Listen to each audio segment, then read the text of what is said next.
भारत और चीन पूर्वी लद्दाख में वास्तविक नियंत्रण रेखा पर गश्त व्यवस्था पर सहमत हुए। प्रधानमंत्री नरेंद्र मोदी कजान में ब्रिक्स शिखर सम्मेलन में शामिल होने के लिए कल रूस की 2 दिन की यात्रा पर रवाना होंगे। केंद्र सरकार क्षेत्रीय हवाई संपर्क योजना उड़ान को 10 और वर्षों के लिए बढ़ाएगी। हवाई संचालन को प्रभावित करने वाली फर्जी कॉल की समस्या को संज्ञेय अपराध बनाने की योजना। प्रधानमंत्री भारतीय जन औषधि परियोजना ने इस महीने 1000 करोड़ रुपए की उल्लेखनीय बिक्री की।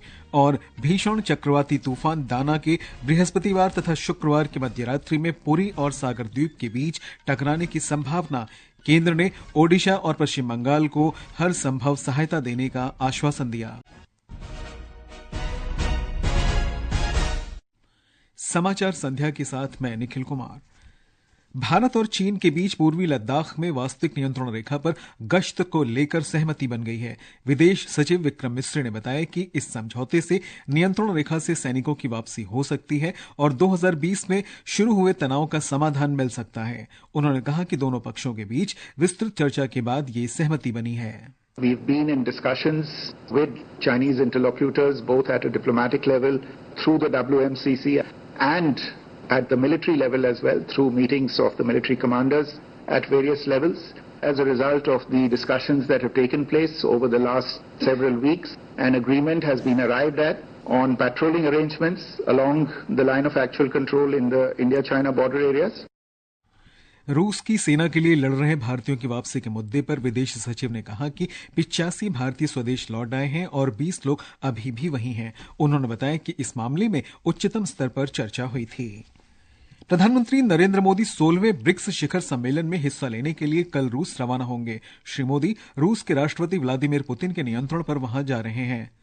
सम्मेलन का विषय न्यायसंगत वैश्विक विकास और सुरक्षा के लिए बहुपक्षवाद को सशक्त करना है। नई दिल्ली में विदेश सचिव विक्रम मिस्री ने कहा कि भारत ब्रिक्स का संस्थापक सदस्य है और इसकी स्थापना के बाद से सभी गतिविधियों में शामिल हुआ है। श्री मिस्री ने कहा कि भारत ब्रिक्स के लिए बहुत महत्व रखता है और इसके योगदान ने आर्थिक विकास, सतत विकास तथा वैश्विक शासन सुधार जैसे क्षेत्रों में ब्रिक्स के प्रयासों को आकार देने में महत्वपूर्ण भूमिका निभाई है।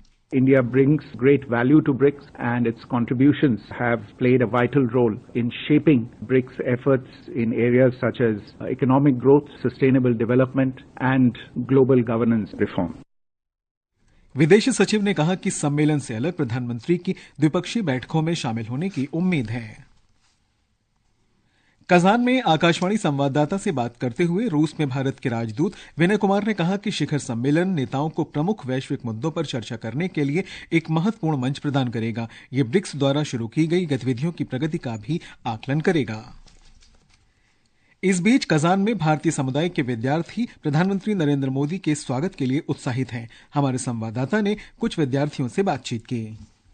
मेरा नाम फ़ख़ार आलम हुआ, 3rd ईयर मेडिकल स्टूडेंट हूँ कजान स्टेट मेडिकल यूनिवर्सिटी में। मैं बिहार से हूँ बेसिकली। और जैसे ही हमें पता चला कि ब्रिक्स का समिट कजान में होना है तो हमने लास्ट ईयर से ये फॉर्म भर के रखे थे वॉलंटियरिंग के लिए कि हम लोग बहुत एक्साइटेड हैं कि अपने प्राइम मिनिस्टर मोदी जी से फेस टू फेस लाइव पहली बार मिल पाएंगे। My name is Vaishnavi Golpi and I am from Pune, Maharashtra and I am a student of Kazan state medical university. Indians are really treated really well over here. We are really excited to greet the prime minister tomorrow. विदेश मंत्री सुब्रमण्यम जयशंकर ने कहा है कि आजादी के बाद से रूस ने कभी भी भारत के हितों को प्रभावित करने वाला कोई कार्य नहीं किया है। डॉक्टर जयशंकर ने नई दिल्ली में एक कार्यक्रम में कहा कि पश्चिमी देशों के साथ रूस के संबंध टूट गए हैं, जिससे उसका झुकाव एशिया की ओर अधिक हो गया है। उन्होंने कहा कि विकास के इस चरण में प्राकृतिक संसाधन शक्ति के रूप में रूस और भारत एक दूसरे के पूरक हैं। ये समाचार हमारी वेबसाइट www.newsonair.gov.in और हमारे news on AIR mobile app पर भी उपलब्ध हैं। समाचार संध्या में आपका फिर स्वागत है। सरकार उड़ान योजना को अगले 10 वर्षों तक जारी रखने की योजना बना रही है। उड़ान योजना के 8 वर्ष पूरे होने के अवसर पर नागरिक उड्डयन मंत्री राम मोहन नायडू किंजरापू ने कहा कि 50 और हवाई अड्डे शुरू करने के साथ ही वर्तमान हवाई अड्डों की क्षमता बढ़ाने की भी योजना है। उन्होंने कहा कि उड़ान योजना ने देश में अवसरों और विकास की नई संभावनाओं को खोला है। हवाई चप्पल से हवाई जहाज तक सफर जो है ये इस देश में वो सपने को सच सा करने का काम इस सरकार को करना चाहिए और वो करके हमने आज दिखाया है। And through Udan we have done it by connecting remote regions where the possibility of having an airport और air travel was totally unimaginable.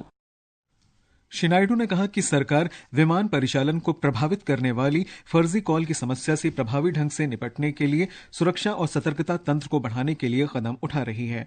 उन्होंने कहा कि सरकार फर्जी कॉल को संज्ञेय अपराध बनाने पर विचार कर रही है। यात्रियों की सुरक्षा करना सरकार के लिए सर्वोच्च प्राथमिकता है। गृह मंत्री अमित शाह ने कहा है कि नशीले पदार्थों के व्यापार, साइबर अपराध, घुसपैठ, आतंकवाद और कृत्रिम बुद्धिमत्ता के माध्यम से अशांति फैलाने के प्रयास जैसे खतरे देश के सैनिकों के दृढ़ संकल्प के सामने नहीं टिक सकते। नई दिल्ली में पुलिस स्मृति दिवस पर शहीदों को श्रद्धांजलि देते हुए श्री शाह ने कहा कि संसद द्वारा पारित 3 नए आपराधिक कानूनों का कार्यान्वयन सभी राज्यों और केंद्र शासित प्रदेशों में पहले ही शुरू हो चुका है। उन्होंने कहा कि एक बार ये कानून पूरी तरह लागू हो जाएंगे तो देश की आपराधिक न्याय प्रणाली मजबूत होगी। गृहमंत्री ने कहा कि पिछले 1 दशक में जम्मू कश्मीर, पूर्वोत्तर और वामपंथी उग्रवाद से प्रभावित क्षेत्रों में शांति बहाल हुई है। देश की जनता को बताना चाहता हूं कि विगत 1 दशक के अंदर कश्मीर, वामपंथी उग्रवाद और उत्तर पूर्व के ये तीनों क्षेत्र जो अशांति के लिए सालों से हमारे लिए चिंता का विषय बने थे, ये 10 साल में हमारे जवानों के कर्तव्य के चलते, हमारे जवानों के कर्तव्य परायणता के चलते आज हम उसमें करीब करीब संपूर्ण शांति प्रस्थापित करने में सफल हुए हैं। मगर आज मैं ये भी कहना चाहता हूं कि हमारी लड़ाई समाप्त नहीं हुई। श्रम और रोजगार मंत्री मनसुख मांडविया ने आज नई दिल्ली में असंगठित क्षेत्र के श्रमिकों की समस्याओं के समाधान के लिए ई श्रम पोर्टल शुरू किया। उन्होंने कहा कि ये पोर्टल असंगठित क्षेत्र के श्रमिकों को विभिन्न सामाजिक सुरक्षा योजनाओं तक निर्बाध पहुंच सुलभ करेगा। देश में नेशनल कैरियर सर्विस पोर्टल पर 23 लाख से अधिक कंपनियां रजिस्टर हैं, विदेशी कंपनियां भी रजिस्टर हैं और कई एस्टेब्लिशमेंट उसके साथ जुड़े हुए हैं जो रोजगार देता है। सभी श्रमिक को मैं आह्वान करता हूं कि आइए आप ई श्रम पोर्टल के साथ जुड़िए और सरकार की सभी योजनाओं के साथ एक्सेस के लिए आप कटिबद्ध होइए ताकि आप सरकारी योजना, सरकारी व्यवस्था उसका लाभ ले पाए। प्रधानमंत्री नरेंद्र मोदी ने कहा है कि भारत वैश्विक भविष्य को आकार देने में अग्रणी भूमिका निभा रहा है। प्रधानमंत्री ने एक निजी मीडिया संस्थान के विश्व शिखर सम्मेलन में कहा कि देश सभी क्षेत्रों में अभूतपूर्व गति से आगे बढ़ रहा है। भारत ने एक नया मॉडल दुनिया को दिया है। भारत ने टेक्नोलॉजी को डेमोक्रेटाइज करके डिजिटल पब्लिक इंफ्रास्ट्रक्चर का नया रास्ता दुनिया को दिखाया है। आज भारत में सरकार एक प्लेटफॉर्म बनाती है और उस पर लाखों नए इनोवेशंस होते हैं। हमारी जनधन, आधार और मोबाइल की जैम कनेक्टिविटी, सर्विसेज की फास्टर और लीकेज फ्री डिलीवरी का एक बेहतरीन सिस्टम बन गया है।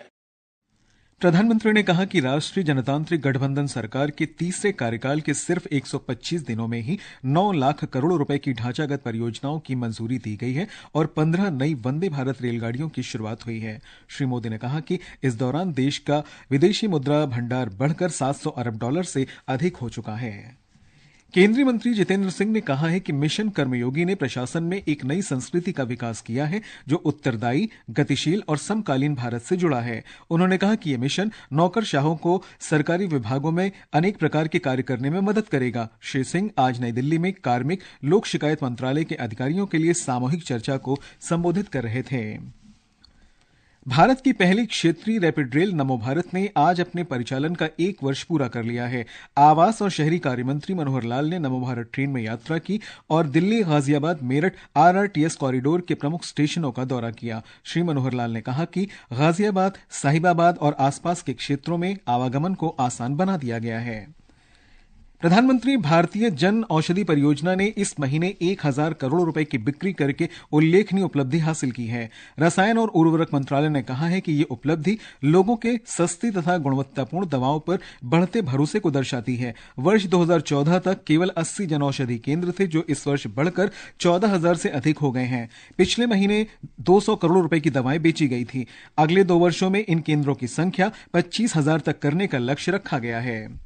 ये समाचार आकाशवाणी से प्रसारित किए जा रहे हैं। ताजा समाचार जानने के लिए आप हमारे social media handle x@AIR News Hindi को फॉलो कर सकते हैं। समाचार संध्या में आपका फिर स्वागत है।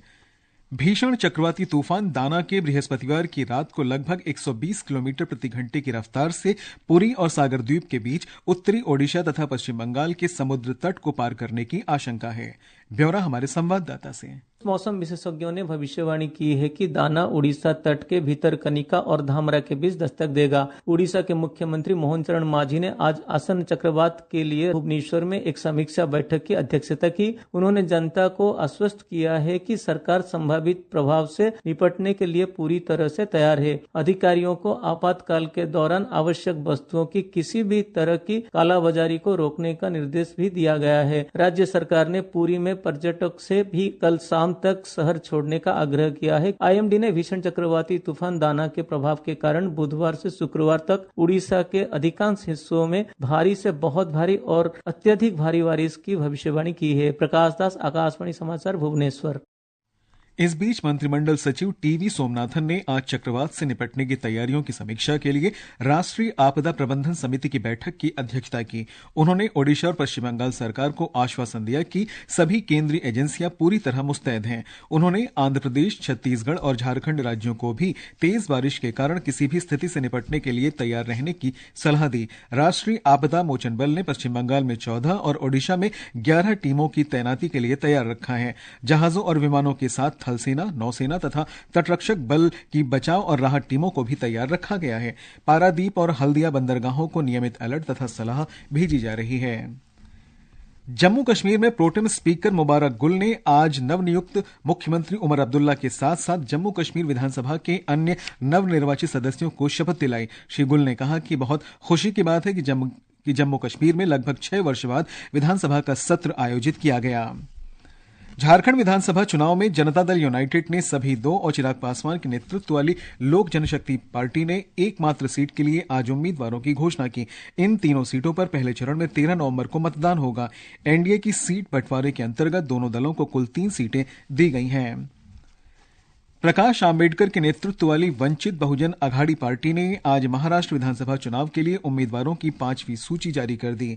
परिवर्तन महाशक्ति गठबंधन ने अपने 4 सहयोगी दल प्रहार जनशक्ति पार्टी, महाराष्ट्र स्वराज्य पार्टी, महाराष्ट्र राज्य समिति और स्वाभिमानी शेतकारी संगठन से 10 उम्मीदवारों की पहली सूची घोषित कर दी है। प्रधानमंत्री नरेंद्र मोदी ने आज नई दिल्ली में भूटान के प्रधानमंत्री शेरिंग तोब्गे से मुलाकात की। श्री मोदी ने कहा कि भूटान भारत का विशेष मित्र है। उन्होंने कहा कि आने वाले समय में दोनों देशों के बीच सहयोग और भी बेहतर होता जाएगा। राष्ट्रपति द्रौपदी मुर्मू कल नई दिल्ली में 5वें राष्ट्रीय जल पुरस्कार 2023 प्रदान करेंगी। जल शक्ति मंत्रालय ने सर्वश्रेष्ठ राज्य, जिला, ग्राम पंचायत, शहरी स्थानीय निकाय, जल उपयोगकर्ता संघ और सर्वश्रेष्ठ नागरिक समाज सहित 9 श्रेणियों में 38 विजेताओं की घोषणा की है। सर्वश्रेष्ठ राज्य की श्रेणी में प्रथम पुरस्कार ओडिशा को, उत्तर प्रदेश को द्वितीय और गुजरात तथा पुद्दुचेरी को संयुक्त रूप से तीसरा स्थान मिला है।